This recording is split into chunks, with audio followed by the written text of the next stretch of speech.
If you want to know how to download Cuphead on your PC, then this video is for you.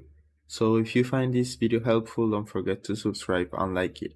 Okay, so all you need to do is open Steam or download it if you don't have it already.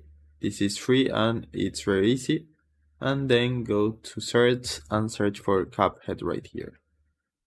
So once you are here, you will be at the Cuphead store page and you will need to add it to your cart.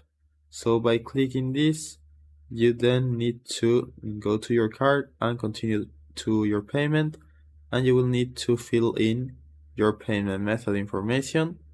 And after that, in my case, I'm using my Steam wallet, but you can use PayPal or any other payment method. And after that, just click on continue and purchase it.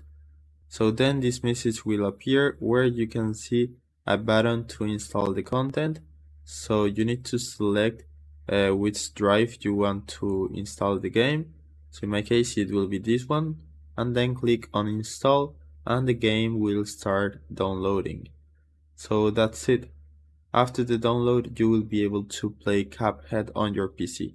I hope it was helpful and thanks for watching.